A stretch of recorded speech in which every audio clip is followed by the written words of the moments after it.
आज का सवाल है, एको सुनने के लिए मिनिमम डिस्टेंस कितनी चाहिए? आइडिया यह है कि रिफ्लेक्टेड साउंड थोड़ा लेट आना चाहिए, तभी वो ओरिजिनल साउंड से अलग सुनाई देता है। Let's use a simple diagram to make the relationship easier to सी। एको के केस में की पॉइंट ये होता है, हमारा ईयर दो साउंड्स को अलग तब फील करता है जब उनके बीच का टाइम गैप लगभग 0.1 सेकेंड या उससे ज्यादा हो। इस टाइम को हम मिनिमम डिले मान लेते हैं, तो हम मिनिमम टाइम गैप को 0.1 सेकेंड ले रहे हैं। ये वैल्यू डायरेक्टली डिस्टेंस निकालने में हेल्प करेगी। डिस्टिंक्ट एको के लिए इतना डिले चाहिए होता है।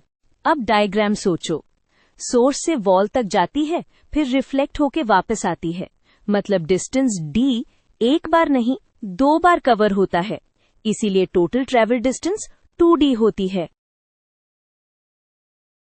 टाइम निकलने का रूल सिंपल है, time equals distance divided by speed. यहाँ डिस्टेंस 2D है और स्पीड v और s है, इससे टाइम का एक्सप्रेशन बन जाता है। राउंड ट्रिप की वजह से ऊपर 2D आया है। अब कंडीशन लगाते हैं कि ई को अलग सुनना है तो round trip time minimum time gap से कम नहीं होना चाहिए। इक्वालिटी केस मिनिमम डिस्टेंस दे देगा, तो हम टाइम के फॉर्मूला को 0.1 सेकेंड से कंपेयर कर देते हैं। ये स्टेप वैलिड है क्योंकि हम सिर्फ मिनिमम रिक्वायरमेंट सेट कर रहे हैं। यही मिनिमम डिले थ्रेशोल्ड होता है। अब गोल क्या है? डिस्टेंस डी को आइसोलेट करना। दोनों साइड्स को v² से मल्टीप्लाई करेंगे, फिर 2 से डिवाइड, ताकि d अकेला बच जाए। इक्वालिटी यूज करके मिनिमम डिस्टेंस मिलेगी। अब स्पीड ऑफ साउंड गिवन है 340 मीटर्स पर सेकेंड। बस इस वैल्यू को सब्स्टिट्यूट करके डिस्टेंस निकाल लेंगे। वैल्यू पुट करते ही डिस्टेंस आ जाएगी।